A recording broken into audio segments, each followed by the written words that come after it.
Well, good afternoon, everyone. It's Tuesday, and once again, the Voices for an Alternative World is broadcasting our weekly show, and today is July 5th, 2016. So welcome, and tonight's guest host is Peter Hartgens. And now, to begin the show with, I will go ahead and invoke the Law of One as a beginning. The Law of One, we are all one. When one is harmed, all are harmed. When one is helped, all are helped. So therefore, the name of who I am, and I am one with all there is, I ask that only the highest good happen. So it is, so be it, and thanks that it is done. Amen. Amen. Blessed be. So it is. And Sonny, you had some spiritual insight to offer before Peter begins the show? I just want to do a little review of what's been going on astrologically, a real simple one compared to what Cynthia does. And I would encourage anyone to listen to last night's Diamond show where Cynthia gave quite a nice talk about what was going on in the heavens and with astrology and with this gamma ray burst that we just had. It's really interesting. Yesterday was July 4th, Independence Day, and we all know that. And we had a new moon about 4 a.m. Pacific time. And this, of course, is always where the sun and the moon are conjunct in the same sign. Of course, right now it's in the sign of Cancer, which is very much having to do with emotions and the water element. So the focus is on emotions, feelings, the home, family, and just anything that comes up around these issues and feelings, especially that Mercury and Venus are also in Cancer. And, of course, Mercury is the mind and communication, and Venus is the feminine principle and the love, the energy of love, and the female energy of love. So this take all this into consideration. These energies are going to be prominent right now, plus the fact that Cynthia brought out last night that this was even in the scientific journals, that there was a huge gamma ray burst from a quasar, and it headed to Earth, and it was around the same time as the new moon, and the same time as all of that, and this was a huge energy burst that we received, the same time as all that was happening, there was a star in between the quasar and the Earth, which the scientists recognize is an amplifier for that energy that's coming in. So, and of course, they said it might cause problems with the electronics and with the satellites and things like that. And what was spoken of last night was this is just another... Yes? My question, I wasn't quite sure. Did you say at the same time as the moon that energy reached us, or that energy is still on its way to us? Cynthia said that it was around the same time that it happened in a strong way, but it's probably still happening as far as I can tell. Right. You know, I don't corresponds too with our observing Jupiter with that probe that just got around Jupiter yesterday. Yes. That was mentioned also.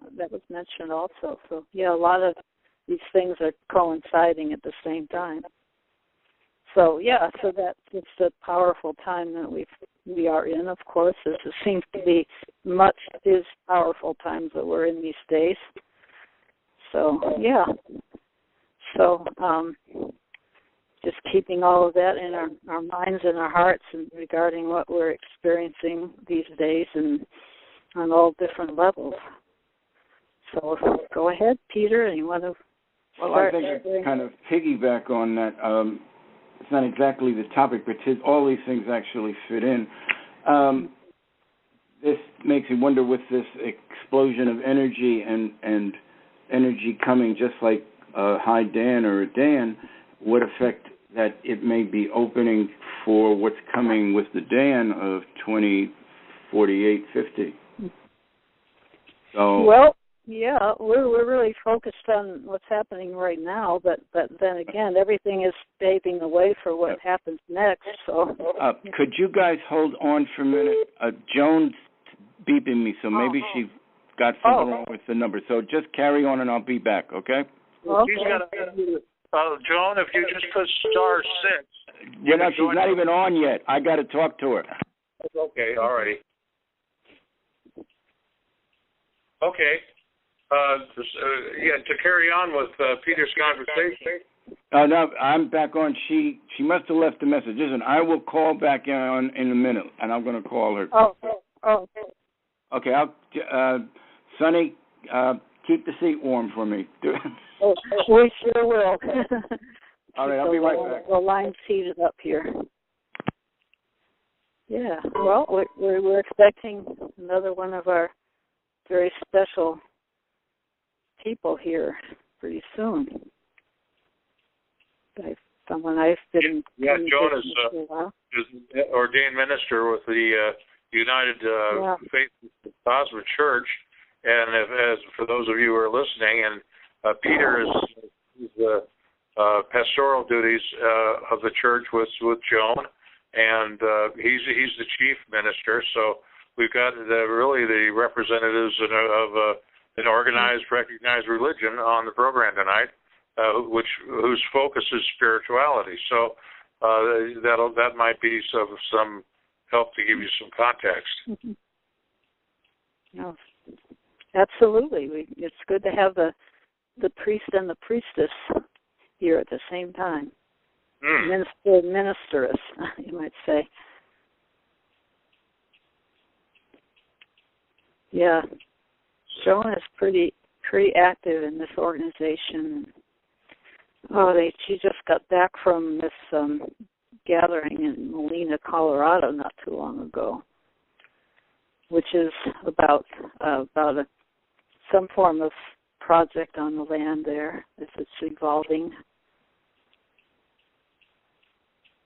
Yeah, at one time that was the Molina Center, and I was active with that, it was in the capacity of an assistant executive director, and then there was a change in direction, and the fellow that I was closely in tune with, David and his family, had gone back to Australia, and Molina carried on, is in progress with it's the same mission, but just a different strategy, and they're making progress as we speak. Mm-hmm. Yeah, everything's unfolding and evolving and changing if when necessary. We just have to be open to we want to be open to the flow of spirit as the Creator, as she speaks to our souls and directs us in unity, as much unity as possible, harmonious unity. Yeah, absolutely. Yeah. We're all what you say, passengers on the same ship. Right. Yeah. We've got so many parts of our being that are at play here. We've got our personalities and as well as our whole self. It's me again. It's Peter again. Yeah. Is Joan on? I gave her the number. I think I gave her I put she was going on the regular pin, and I think I thought one of the 8s was a 5, so I gave her that, and I gave her the host number too. So. Okay. Yeah, and as an audience member, she has to join in the conversation. She has to push *6 and unmute herself. Oh. But I don't believe we're muted yet. No, I didn't. No, but I gave her. I made a mistake. I gave her 853267. It's 883267. Oh, yeah. And then I also gave her the host number. That didn't work. So hopefully she won't have a problem. Yes, it did. I'm right here. Oh, she's right there. Okay. Hello, Joan. Hi, Dale. How you doing? I'm doing great. Now that you're aboard. Hi, Joan. Hi, Good to have you. Good to have you. Well, I don't always remember. I called Peter. I had a note to call Peter, and so that was to remind me. Well, it's good to have you here, Joan, and I hope you join us more often on Tuesdays when you can. Well, let's see what we can do. Yeah. I think it's supposed to do this. So. Well, we have a cozy little group here on Tuesdays, and it's nice to have a little more diversity, diversity and unity, you might say. Right. So, Sonny, do you have any more that you want to make statements as to the astrological events? Oh. That Well, you're talking about? Cynthia, I was talking about the new moon, which was at 4 a.m. July 4th, and the moon conjunct the sun in Cancer. The new moon is always moon conjunct the sun, and the full moon is moon opposite the sun. And it's just been, as so many times right now, is a powerful time. And then we had this gamma ray burst from the quasar coming in, and the star in between, which makes it even stronger. And these were all in scientific journals, so it's not just somebody's, new age ideas, but this is really an actual fact of what has happened here. So it blends its energy to all that we're experiencing at this time. Transformational energies that are coming in. Right. Pave the way for a new world unfolding before us and within us. You're kind of breaking up, at least on my side. I think, as I said, Joan, before this, these energies coming in may coincide with preparing for the Dan of 2048-50. This we will see.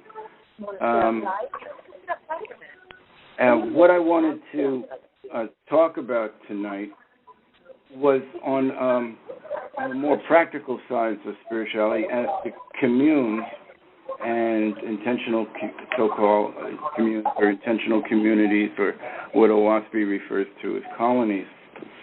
And I really, really want to just get a conversation of the practical ideas that we may have on how the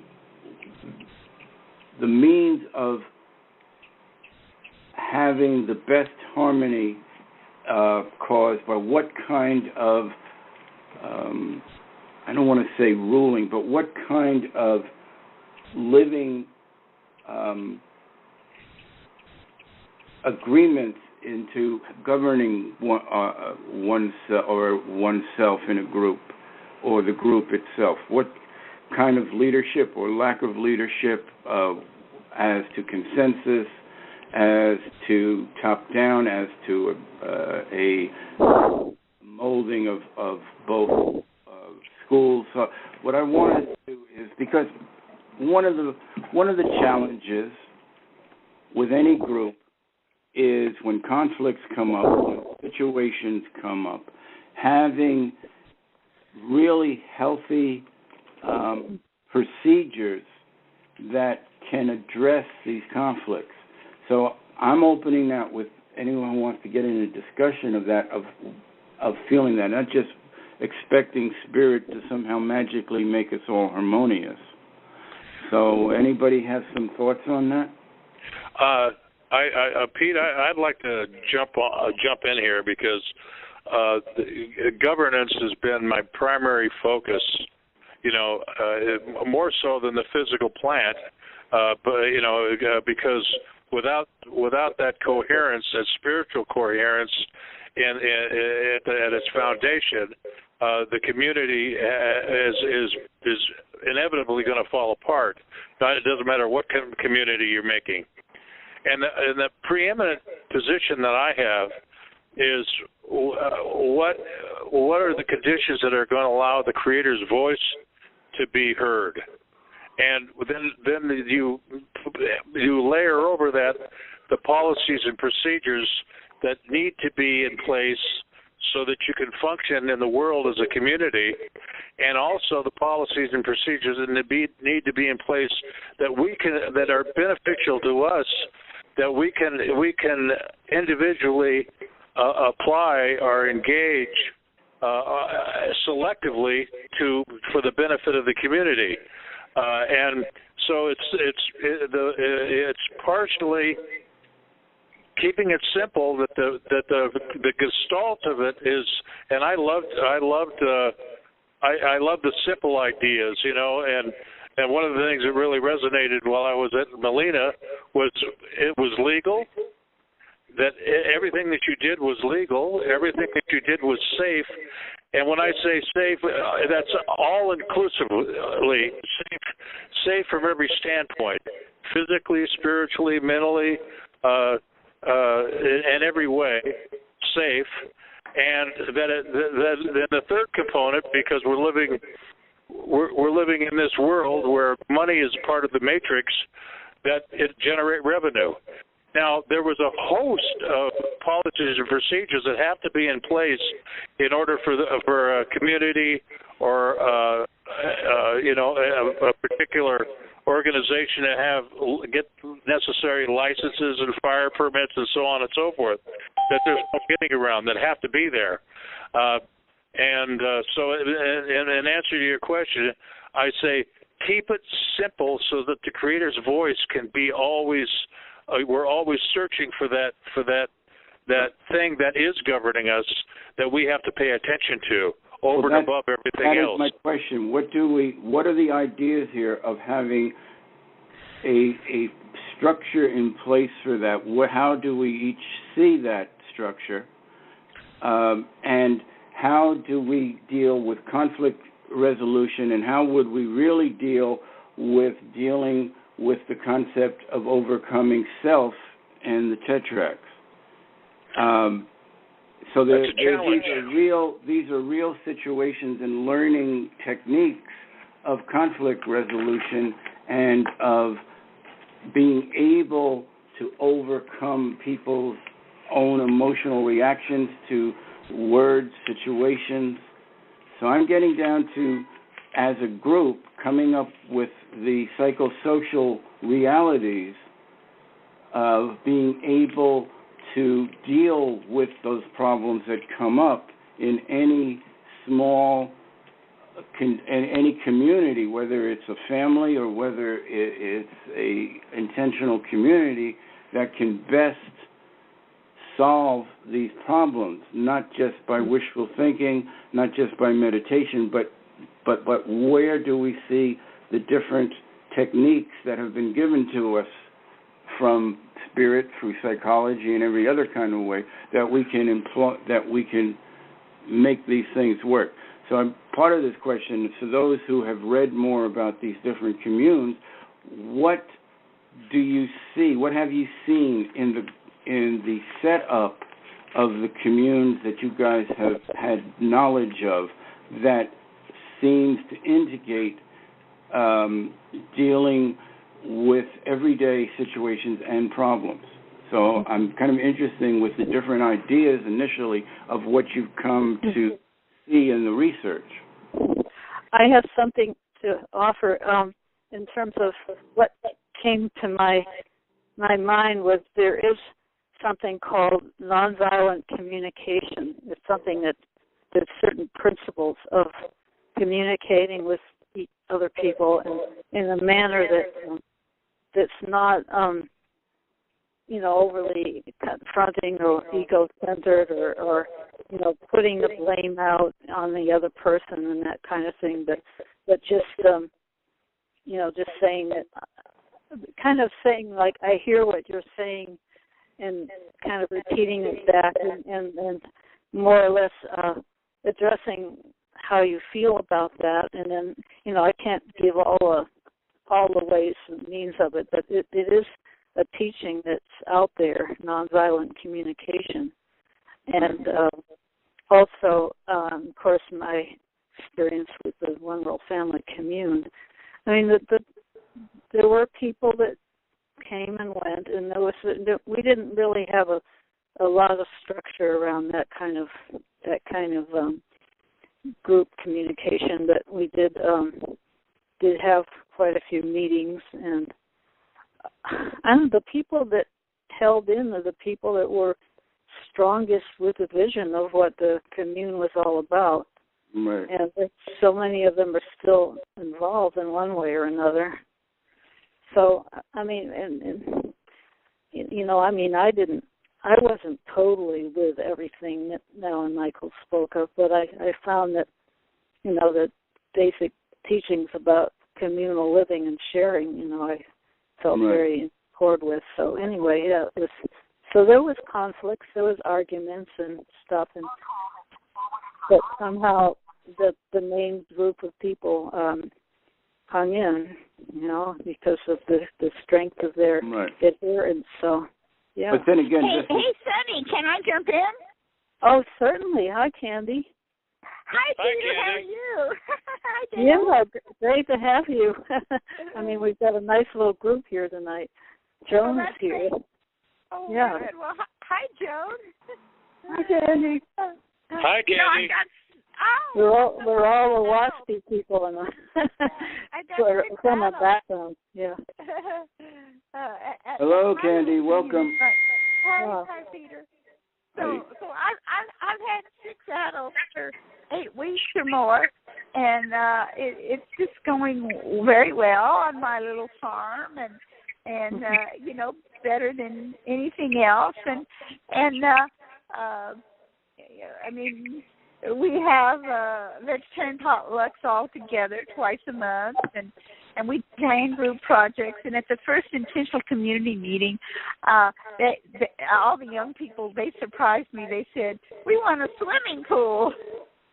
As our community project, and I said, "Well, that's fine. I'll pay for my share of the cost if you guys will take care of it and put it up." And so we did, and we're having a lot of fun. And my family's come out. They thought that was really cool that Grandma got a swimming pool 18 foot diameter, and it's just everything is just turning so beautiful, and the meditation gardens and I mean, and buckets of blackberries to pick, and I there's one dedicated faces that I'm trying to visit with this week and invite to come out to help model more about more of an Owaspian type of community.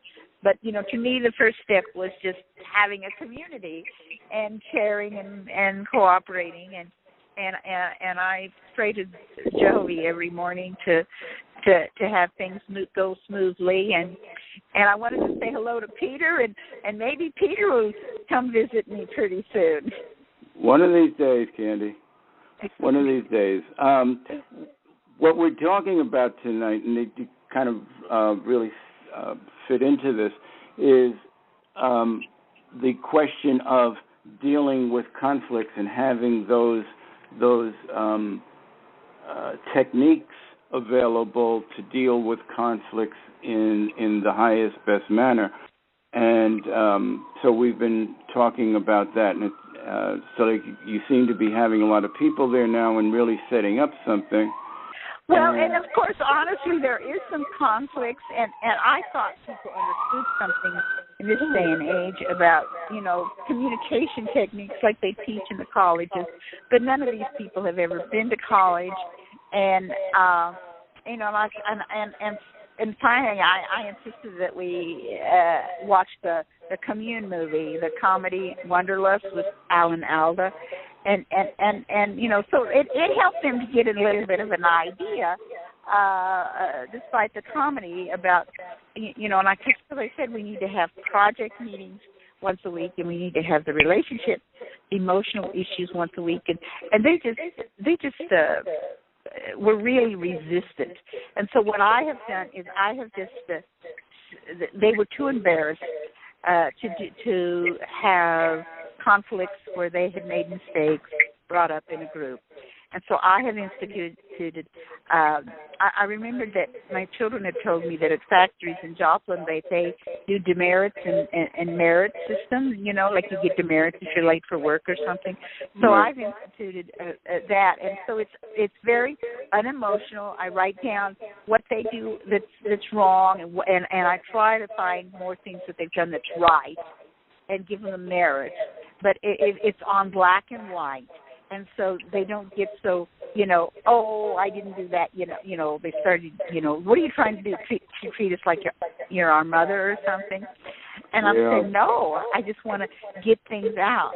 And this last time it really worked well, Peter, because they saw in black and white what they had earned as demerits and what they had earned as merits. And they had no objection. And they saw it in black and white. They said, yeah, that's right. I made a mistake. I left my laundry in the laundry room for 3 days, or different things like that.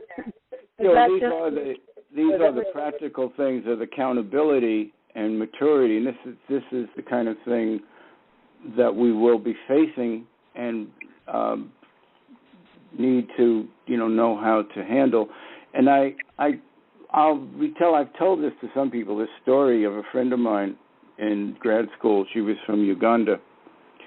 And this is about the use of language to not be harsh when something's done wrong. And she tells this story about her grandmother. She was waiting for her grandmother, and in Uganda she was like what she calls, an outback person. She lived in a hut in the woods, and it's wood and all this kind of thing. So she was waiting for her grandmother, and she had a candle lit near the door. When the grandmother came home, she opened the door to the hut, and it knocked over the candle. Now, we're looking at what we would consider really primitive, thatch kind of stuff that could just go up in a minute. And the grandmother did not yell at her or scream or how could you do that. She said, oh, isn't that wonderful? You had a light here for me to see my way into the hut. But let's sit down and talk about how we could even do it better when you're waiting for me to come home. So there was no incrimination that she had done something wrong, but the emphasis was on how can we do what you did better.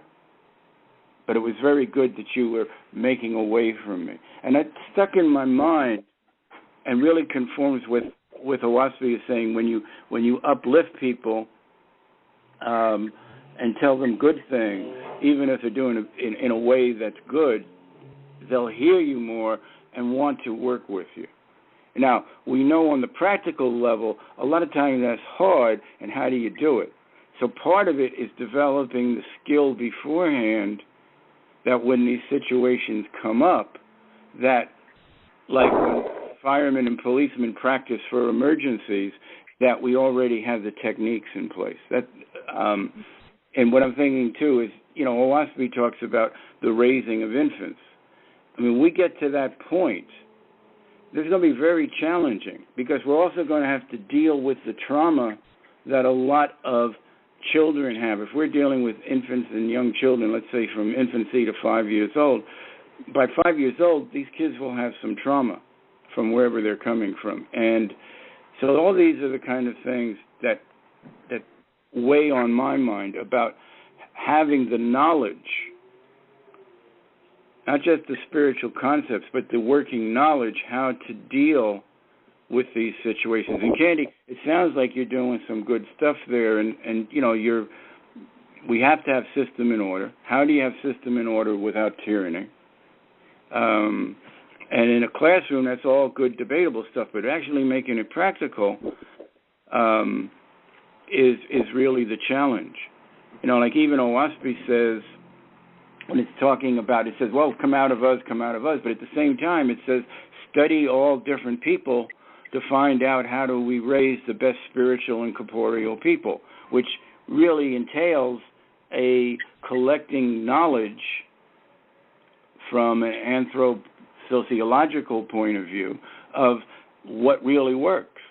And, we're starting to get that knowledge, but a lot of this knowledge has been collected in the different disciplines that I think can help us. Anyway, anybody else got some ideas on this? Peter, I'd like to review just a second here some of the points that you've touched on. And so clearly, for the glue that holds the community together is a commonality, a unanimity of thought between the members. And, I've looked at the broad span of digital communities, and they run from devout Christian to atheists to survivalists to pantheists to technocrats.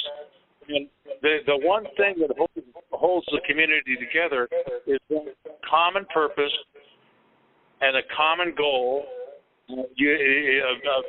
some vision that everybody is working together instead of focusing on themselves as individuals. So those communities that have that cohesiveness, and are the ones that are the best chance of being successful. And I think it's in the beginning when the members come into the community is to have a clear set of policies and procedures, and then what's expected of the individual to be a community member.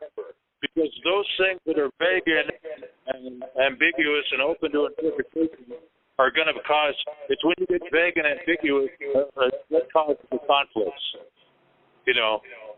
Yeah. And so when the individual comes into the community, they say, okay, these are the rules, this is what is expected of me, and this is what we're doing as a group together. Dale, something you said, when they're using the word procedure opposed to rules, even though the procedures may be rules, I think would be a good idea also, because it's not a loaded word. No, and people can relax more with the term. So, finding the right terms also. There's another important thought in the midst of this, that as just like Candy came on and said, well, somebody gets a new idea, and it may be a little in conflict with one particular policy or procedure, but the community has to be open to trying something, okay, before you can rule against it, prohibiting it. So I think the big thing with policies and procedures is to be extremely flexible, so that if there's a new idea that comes aboard, it can be entertained and practiced and attempted before it's ruled as a failure. Well, I think, with that, and I think I may have mentioned this on other talks, we see in OWASP, we talk about nonviolence, but it also talks about non-resistance. And a lot of times people take that non-resistance in itself is nonviolence. But I've meditated this on a lot, and what's come to me is that nonviolence, in the sense that we all understand it, is part of non-resistance. But non-resistance, in overall, is that ability to be able to hear a new idea and not have a knee-jerk no to it before one experiments with it. And we tend, all of us, to some degree, when we hear something new or foreign or makes us uncomfortable, say, oh, no, that can't be. And we totally negate it instead of scientifically and spiritually investigating it. So for me, the non-resistance thing is a much larger umbrella than just the physical nonviolence or verbal nonviolence, but this ability to be open to new ideas without rejecting them or definitely running to embrace them, but looking at them and investigating them. And I would like everybody to kind of think about that over time, because what often stops things and hurts people is someone says no because they have a gut reaction, and it turns people off. If you say, look, well, I'm right, I don't know, maybe for work, but let's look at this. And for me, I think that would be a very important piece to integrate into it. And again, like anything else, you can't have too much of this or too much of that. It's finding the balance to make the mechanism of the communal living work. And also the kind of people are attracted. Not only they may have different philosophies, but we may get to a point where certain people of more of the same emotional makeup can get along better than people where there's too much different makeup of emotion. They have different communal living styles. So I would apply the name. Every community has its own culture. Has its own culture. Yeah, and that's where that that different flavor, that subtlety, the nuance, right, that attracts a certain person to a certain group. And I think that's important. I think that's even for OASI when it talks about not everybody can really agree. And that can be with faiths, too. Faiths can be drawn to different faiths of more like-mindedness in operational stuff or interest. There could be someone who's more interested in the science stuff, someone who's more interested in the farming, et cetera, et cetera, et cetera.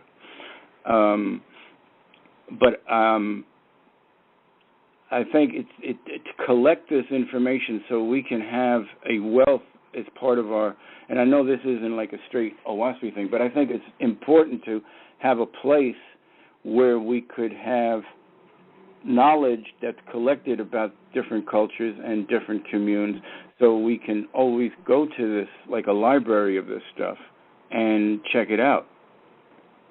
I agree. Yeah.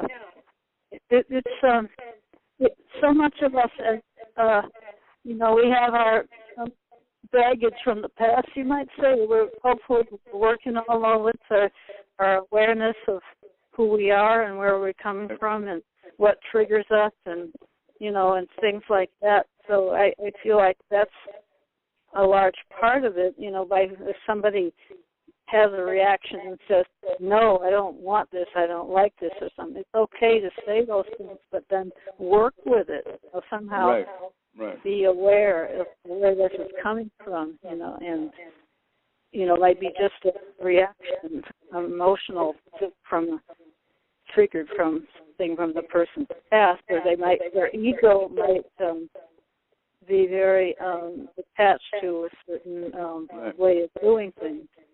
Yeah, I wonder why we're getting this echo on the line here. I'm sorry, what? We're getting an echo. I'm hearing an echo. I know sometimes there's no problem, sometimes there is. Yeah. And maybe it's great. Star 6, not speaking, it might help. Star 6, without. What was I going to say? I just lost my train. But yeah, a lot of times it's trauma in the background. I know with working with different people, I would find that with my clients, they would have, one client I remember had a visceral reaction to another client, and the client never did anything. But what came out is that client reminded them physically and the way they acted to someone who had really been very brutal to the person in the past. So all these things, we all have to some degree this baggage, as you say, that we have to confront. So having the mechanisms for people through meditation, through different psychological stuff to know ourselves, to understand why we do things, and to be helped with overcoming our situations are all is all part of this kind of growth in these things, and I would imagine some of the communities you guys have looked into, from what you know about them, do it better than other ones. Yes, back in the 70s, it was all pretty new. You know, a lot of this was new about knowing how to deal with conflicts and things like that. But anyway, we've learned. Hopefully, we've learned a lot over the years. You know, and now we're in a new. A lot of us are older age group now, but right. Hopefully we can pass on what we've learned and help the younger people, you know, that might need help with some of these things. But probably a lot of them are pretty aware themselves, you know, people 20 years younger or 30 years younger. So anyway, yeah, we've just matured and hopefully acquired skills that we can be more in balance in situations. So, anyone else who had anybody else on the line who hasn't spoken yet? Any ideas? Anything you want to? Folks want to put in as observations that would like to hear from? This is Patty. And 3 things happened to me in the last several days. I was sent. From another woman sent me a call from our show, and I was on the call, but I guess the woman that sent it to me didn't even know I was on the call. And it was a call about urinology. So I thought, well, I still haven't done that. I'm going to try it this morning. She said just to take a little bit. So I took a shot glass in the bathroom. Oh. And 3 times that I've gone to the bathroom, I have filled that shot glass, and I have drank it, and it tasted very good. It had a little bit of an asparagus taste, but I've been eating asparagus. But it was no big deal. I went, wow, this is a lot easier than eating the other stuff, you know. I'd rather drink my pee than eat my poop. Well, that really is a waste product. You know, I have a joking way of looking at things. And then another girlfriend from South Carolina sent me some GANs so I can put them in my water because I have liver cancer. And then my water will heal me. And I got a letter from the Department of Social and Health Services saying that on July 16th, from 10 p.m. at night until July 17th at 8 a.m. in the morning, my EBT debit card will be shut down for 10 hours. So to me that says that it's going to happen, and they're only going to shut down our cards for 10 hours. The financial change, you're saying. Yeah, the financial change is going to happen. I mean, to me that was just... That was one sign I really wanted to let you guys know that everybody in Washington State got that. Well, I did. I haven't talked to anybody else, but. Now, look, this is an interesting question, and I please let me interrupt for a minute. Did Washington State, did they opt for Obamacare, or did they not take it? I'm not sure. Because that is a significant part of this equation, because if those states that didn't vote Obamacare in, their residents may be suffering as a result of that. Well, I know that I got a letter a week before that saying they were taking $18 away from me in food stamps. And I went, oh, great, why? But I had enough sense to know that if they take money out of my food stamps, I'm going to get some money some other way. And sure enough, they'd given me a cash benefit every month on the first of $40. So they took away $18 in food so I could get $40 in cash. So I can buy toilet paper and quit using the leaves outside. Well, you know, at first when you first mentioned that you had opted for the urinology treatment, mentally I kind of withdrew, and I said to myself, and then you followed with I have liver cancer. And listen, I want to encourage you to do whatever you think you can to cure the cancer. And so you're the area of experimental medicine. Yes. You know. Well, that's a lot of home. I got a lot of home remedies. One of the old home remedies I read about for what do people get? Usually kids when their skin's messed up. There's a name for it. I can't think of it. Psoriasis. Not psoriasis, but that a lot of the pimples. Eczema.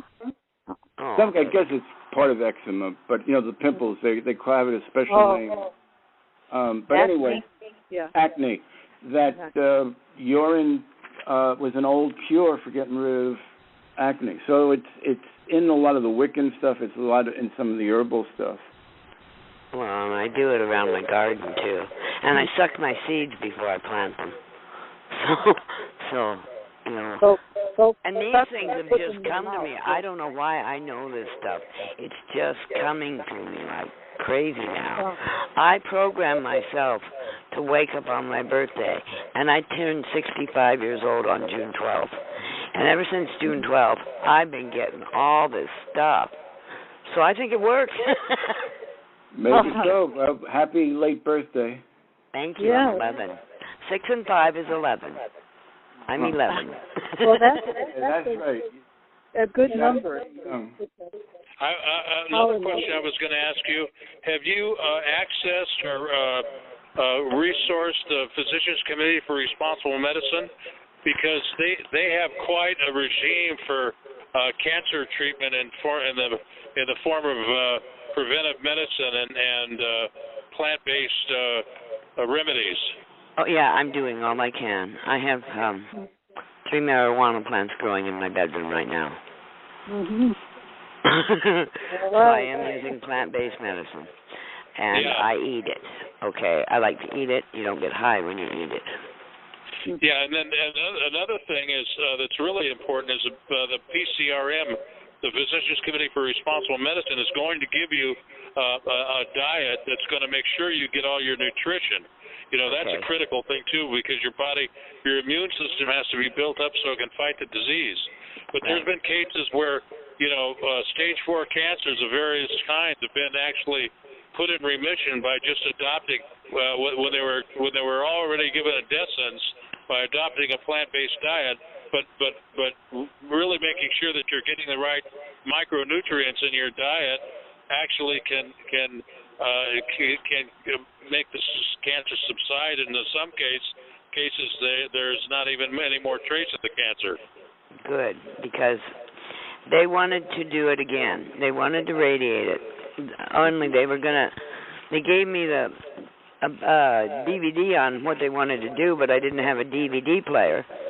So I went into the website and saw that it was failing badly in Australia, so they sold it to the FDA. And it's really a cure for colon cancer.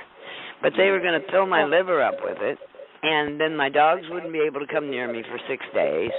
All this stuff, and I'm going. And it was to extend my life 7 to 22 months. And until that moment, I didn't even know I was dying, and so I'm going, wait a minute. Better not to have that on your mind, expecting that you're going to die. Yeah, and I'm going, oh, no, they're not. Oh, no, they're not. So I just didn't go back to the doctors. I'm fine now. It put me in a whirlwind for a month, though. Peter, I was going to ask you, is there any type of a healing ceremony that we might be able to send her way, as a group? Well, I would say, just holding in the light, sending the Creator's healing love and harmonious love, and generally holding her in the light of the Creator. Thank you. And I just drank 4 cucumbers. Those little bitty ones. I ground them up and drank them. Juice ground up. Yes, I'm a juicer. Yeah. Well, that's great. I mean, that's why you're doing a lot of things, and Boy, we all have our issues. We all the have our main problem I have, you guys, is I don't have anything to lose. I mean, I'm down to 97 pounds. Well, you're almost as low as me. I'm 85. Okay, good.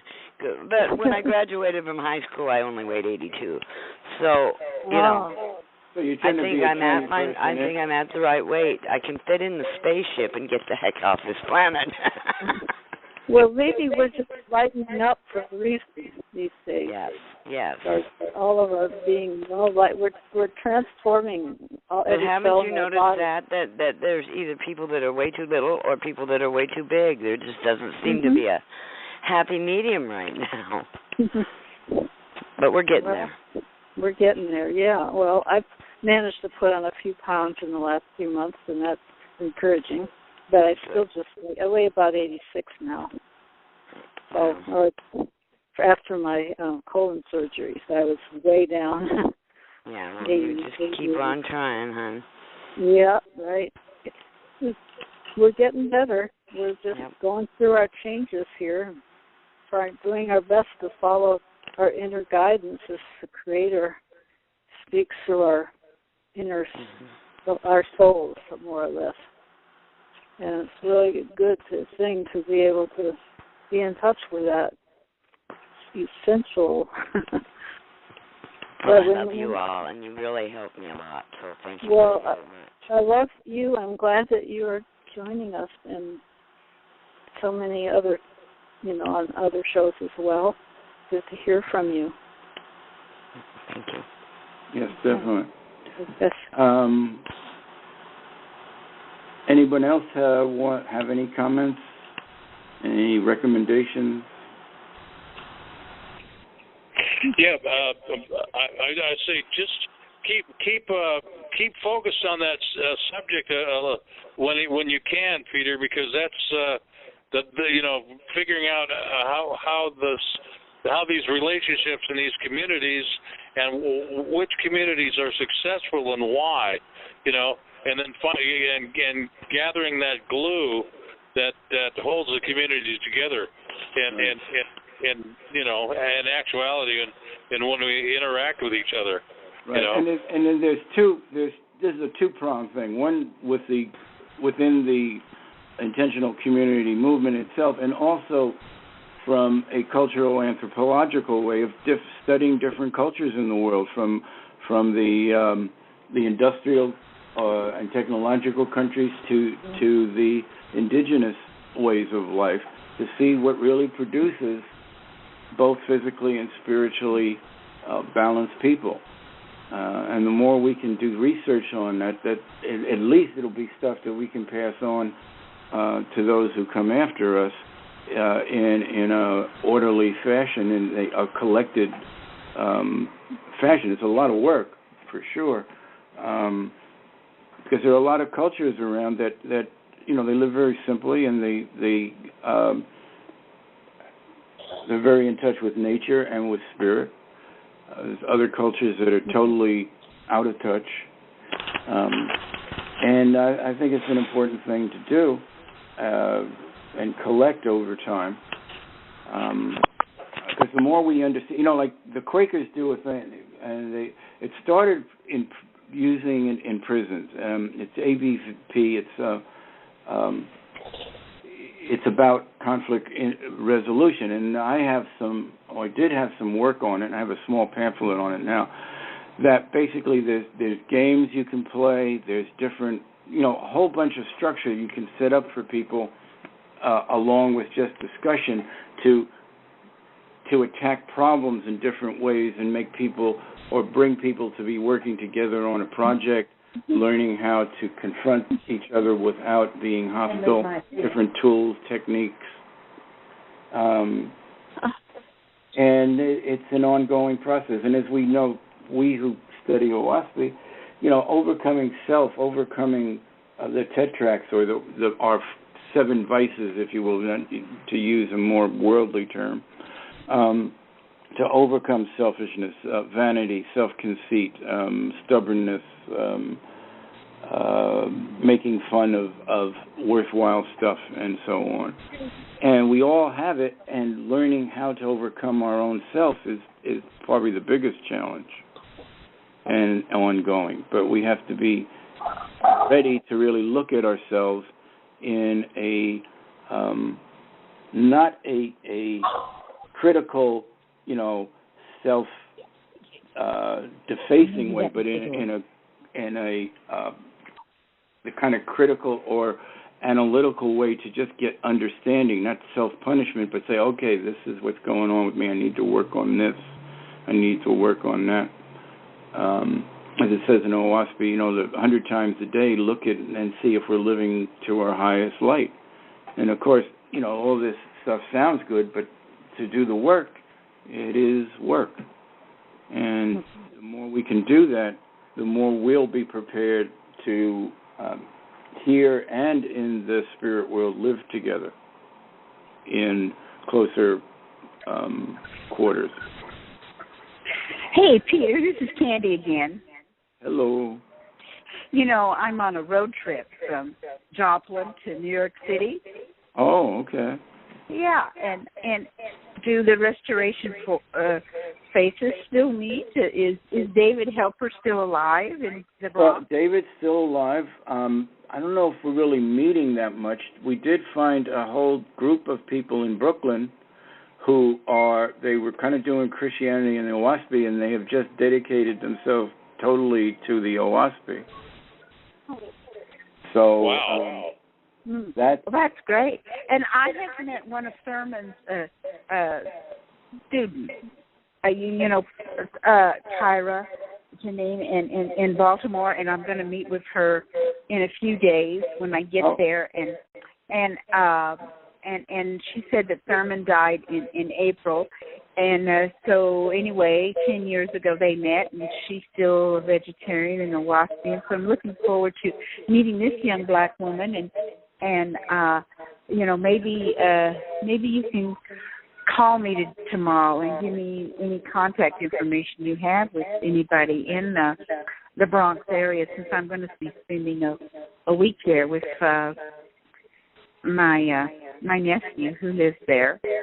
Well, I think I probably could give you David's number, because that's the only number I really got right now. So you can give David a call, and I'll call you tomorrow with his number. Got to look for it. Great. Well, I'm trying to get more inspiration, and maybe I can get Kyra to come out and visit my community for a couple of weeks and show these other folks, what it's more about the spiritual aspect of community living. Candy, I wanted to give you a congratulations on the progress being made in your community there, and I'm really happy everything's going well. Well, thank you, Dale. Yes, I am. We've had some rough spots, but I think and they swear to me that my garden I spent so many hours on will still be alive when I get back in 3 weeks. Right. Well, I think, if we don't expect rough spots, we're going to be terribly surprised. This is a world where we are thrown rough spots. And we have learning process. I would characterize the world as one big rough spot. Oh, pretty rough. Yeah, this is quite a learning place, quite a rough place. The Galactus say that they give us a lot of credit for being here and balancing what we're dealing with. Oh, how many people are in your lands right now, Candy? Candy? Oh. We might have lost her. Maybe she went through. No, I'm here. Oh. How many people at your commune?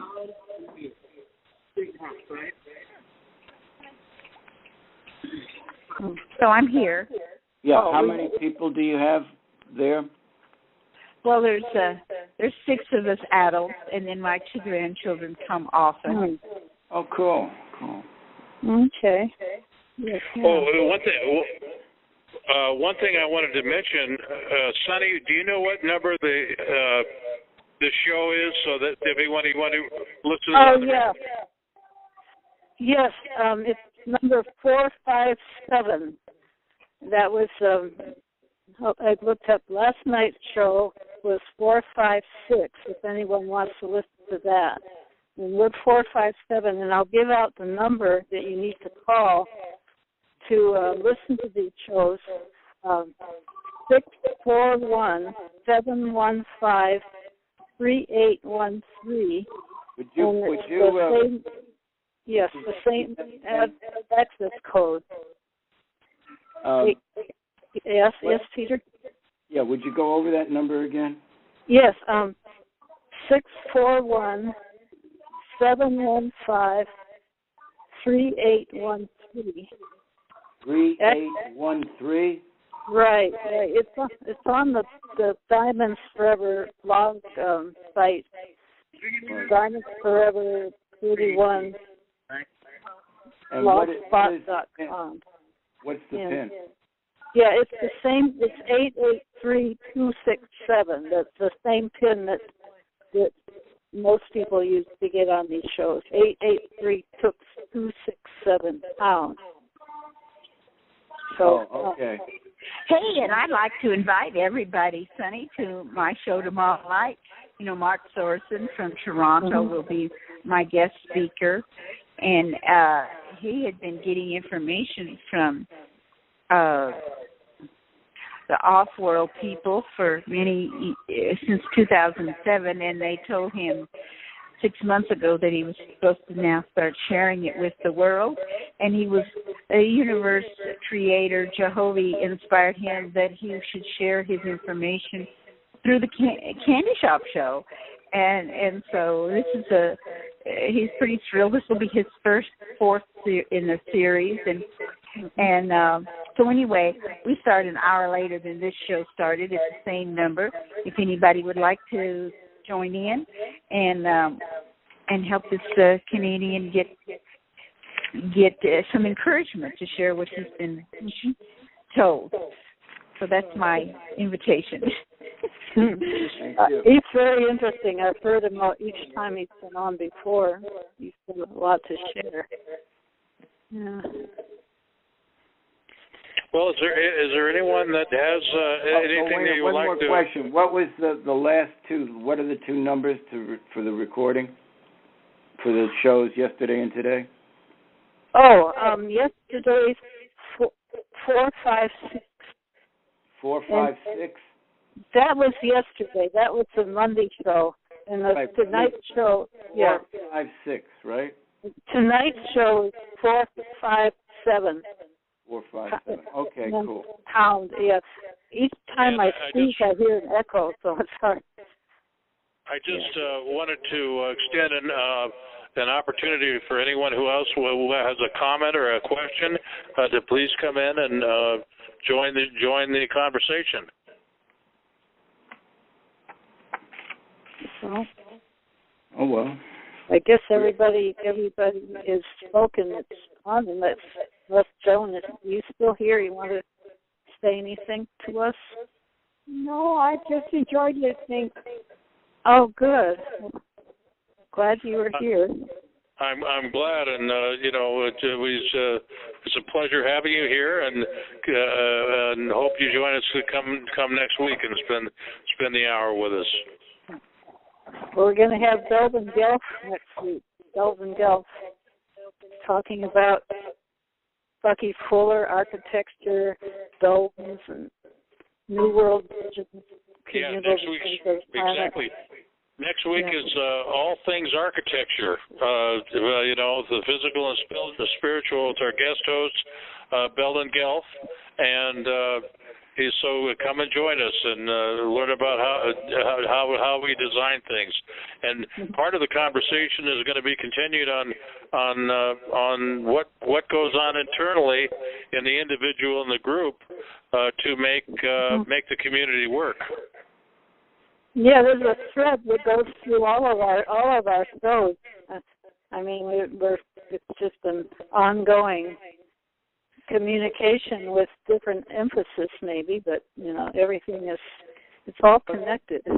Well, it's interesting too because the psychologically, at least, and maybe even more so, maybe even on a spiritual thing, the way a building is built, the way the flow of the building, all this stuff can have effect on harmony or disharmony. Oh, yes. And, Absolutely. And also adhering, I think, also if we could learn to adhere more to what Owasri talks about, building on the squares, really building east to west and north to south, and not on the angles to the true north, true east, and that's it's the only way to the only thing we have is a laboratory is ourselves. So if the only way we can prove these theories is by doing them and finding out what kind of vibration they cause.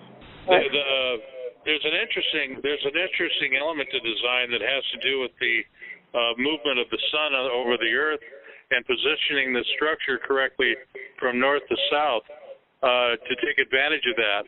And so there's so many factors that come into play, and natural light is really a big one. And what's really nice is when you have a south-facing structure, you get the benefit of the sun all through the day and the afternoon, but none of the glare, and then positioning certain rooms that could take advantage of the heat and the direct sunlight as a heat sink. It's just the architecture is an all comprehensive concept. Mm-hmm. Right. And plus being my neighbors here. Plus being aligned with if we know about the magnetic grid of the earth and ley lines and that kind of thing. I'm going to have to go because my neighbors just arrived. Okay. Listen, everyone. Well, it's actually it's 6:40 anyway, so we're we're past. So good evening, everyone, and I want to thank Peter for joining us, and Sonny, and everyone that was listening, and we're looking forward to seeing you, and hearing you next week. Yes, thanks to all of you that were here this evening, and have a wonderful week. Candy's still on. Candy, are you still on?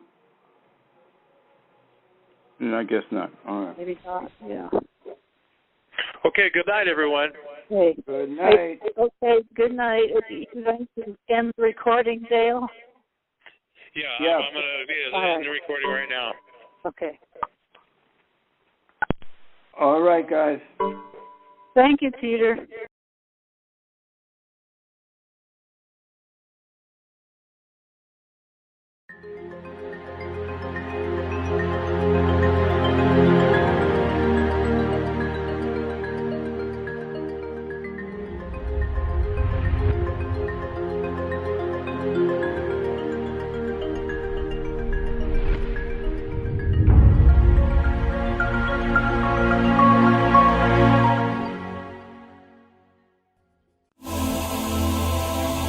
Are you looking for healing or a change in your life to help you enjoy it more fully?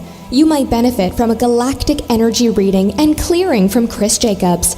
Chris will work with you on a soul level to clear unseen negative influences, implants, programs, contracts, and energetic blocks. Chris Jacobs is a gifted energy healer. Contact him today at ChristopherStephenJacobs@gmail.com.